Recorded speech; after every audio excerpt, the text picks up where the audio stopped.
More than 2 weeks ago na ibenta na natin yung aking Ford Everest. So syempre kailangan natin ng pamalit at dapat 4x4 din. Kaya ngayong araw, tara samahan nyo ako. Kukunin natin yung ipapalit natin kay Everest. Wait, bakit may dala akong toolbox? Tapos may baterya pa. At mayroon pang car jump starter. Naku, curious ba kayo kung anong sasakyan yung kukunin ko? Tara samahan nyo ako ngayong araw. Saan ba talaga ako pupunta at bakit e-bike lang yung dala-dala ko? Mukhang malapit lang yung pupuntahan natin ah. Siguro yung iba sa inyo kung talagang nakafollow sa akin, medyo pamilyar na sa lugar na tinatahak ko. At alam nyo na rin siguro kung ano yung sasakyan na pupuntahan natin. Aba, tignan nyo. Naka e-bike lang tayo pero nakarating tayo ng probinsya oh. Okay, kukunin natin guys oh. Pajero. Yan tayo po marking. Ito na, kukunin natin sa sakyan.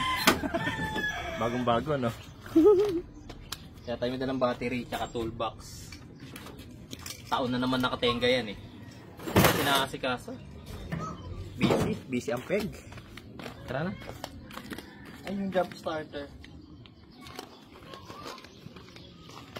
So sa mga nakasubaybay sa atin, alam nyo na kung ano tong Pajero na to. Yan yung project Pajero natin na plano nating i-restore. Actually, marami na rin tayong nagawa dyan. Nung una natin yung nakuha is talagang hindi yan umuusad. Talagang sobrang usok na pero hindi siya makaalis sa pwesto niya. Makagalaw man, halos dangkal lang. Pero ngayon, okay na siya. Napapatakbo na natin at wala na rin siyang usok. Medyo maingay pa yung makina. Siguro dahil na rin sa pagkakatenga ng matagal. Tsaka syempre, kailangan pa siyang maikondisyon. Pero ito, buwan na naman mula nung natenga yan. Kaya syempre, sigurado ko, hindi na naman may start to ng maayos. Walang kulang. Hindi natin ito pwede itakbo. Muna tayo tubig. Tubig muna. Ngayon lang, walang kulang po. Kaya pa tubig ha. Yung anak ko. Kumakanta-kanta pa eh. Kala mo farm niya to. Oh, bawal ma-trigger ha. Oo, tubig yun nilalagay ko sa radiator. Wala kasi akong dalang kulat niyan. At saka hinaayos ko pa naman yung sasakyan. Nagkukulang talaga ako. Ngayon lang, para lang madala ko siya dun sa garahe. Alangan namang mula dyan sa garahe niya hanggang dun sa bahay namin. Galagyan ko pa ng kulat. Itatapon ko rin naman dahil nga aayusin pa yan. Pag natitenga, binabomba muna, pinaprimer dito. Ayan, pag dumigas na pwede na yan. Try natin.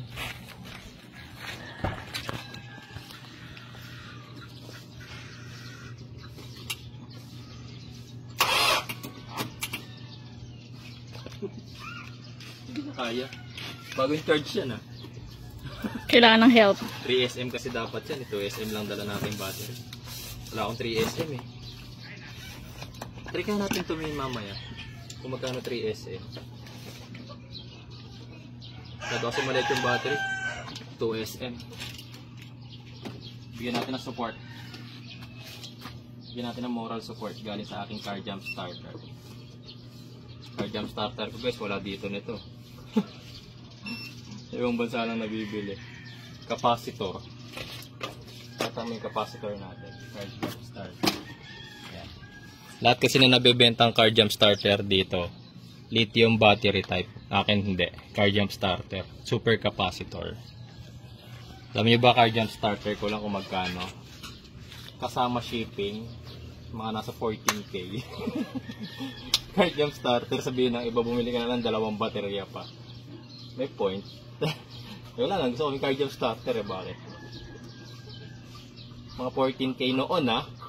Eh ano pa yan? Pandemic ko pa yan nabili, 2025 na ngayon. 4 years or 5 years na rin sa akin yata yan. Magkano na yan siguro ngayon? Wait lang natin, mag 100%. Panoorin ko muna yung anak ko. Kala mo mami ano eh, hacienda boy na inutos. Oh, galit pa. Oh. Turo ng turo eh. Pero gusto niya siya kumukuha.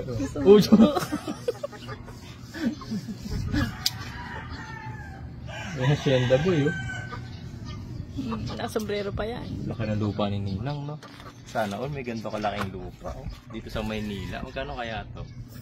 Mahal na dito. Mahal. Parang dun sa may labasan natin, nasa 60,000 per square meter, no?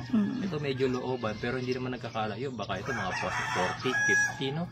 Magiging kalsada na kasi rin to. Per square meter. Lalo na pag ano na to. Oo, dinaanan na. Ng kalsada, no? Yes. Sana all mayaman. Hindi kagaya namin na kailangan pa po namin hanap buhay. Kailangan pa namin mabash. Kailangan po namin kumain araw-araw ng mga sakit na salita galing sa mga bashers. At 100%. Yan.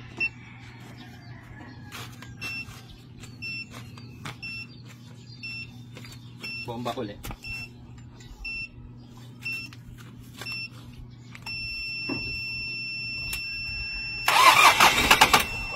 At nag-fail yung unang attempt. Okay lang yan guys. Kailangan ko lang gawin. Disconnect ko muna yung car jump starter. Tapos i-reconnect at wait ulit na mag 100%. So, car jump starter.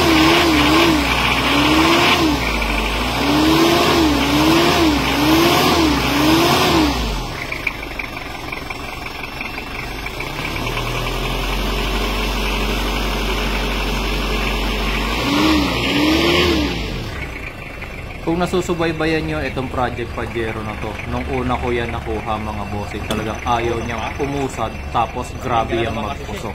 Kahit tanghaling tapat, pag nagpusok yan, akala mo lalabas si Undertaker. Pero ngayon, tingnan nyo na lang, halos wala na kayong makitang pusok, diba? Kagaya dati, no? Na sobrang kapal. Nausukan yung manok, tatapang. Tumatapang ba yung manok pag nausukan? Ito na si Hacienda boy, tignan nyo naman kung ano yung mga pinakuha niya. Aratilis, ang tawag niya dyan, watiwis. Unang beses na natikman ng anak ko yan sa probinsya. Mula nun, ayan, tuwing may makikitang aratilis, nagpapakuha. Kaya nga tignan nyo, may dala pa siyang sariling mangkok, diba?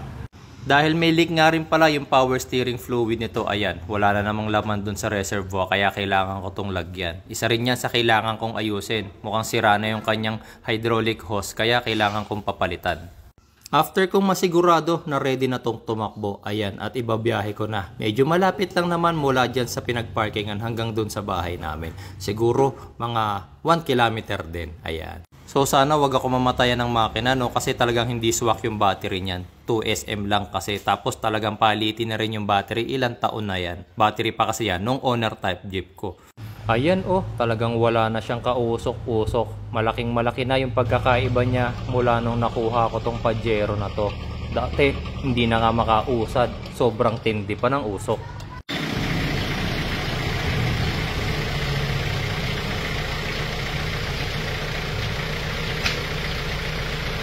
Hello guys, ito yung pinalit ko sa Everest ko. May malungkot oh, yung camera ko. Ganda na pinalit ko sa Everest ko. 4x4 din naman to ah. Hindi maitin to, matibay yung mga gantong makina ng sakyan. Konting paganda lang. Hindi pala konti, maraming paganda. Yung kati sa loob. Pero kasi matututukan ko na siya. Kasi dati, last time na nagalaw ko to, 2024. Hindi ko matanda kung ano exactly, pero parang mag-1 year na rin. Gagalaw ko lang siya pagka may free time ako, tapos sa dayo pa ng dinadayo ko. Kapag kulang ako sa dalang tools, pabalik-balik, nakakapagod. Dito, garahe na namin ito. Yung lahat ng tools nandyan. Baka sa free time ko, magawa ko na siya kahit once a week, o kaya once a month, mga ganun, diba? Linis muna ako. Car wash muna, car wash? Okay, oo, car wash muna. Tatapos ko muna lahat ng kalat niya. Dami niyang kalat sa loob. Saka mukhang pinahayan siya ng taga. Oh, abangan nyo ha, marami pa akong gagawin dito sa Pajero na to. Biro lang, hindi ito yung kapalit ng aking Everest. Syempre, bibili pa rin tayo ng maayos-ayos natin na sasakyan. Pero eto, talagang aayusin natin to para pag ako lang yung lalabas.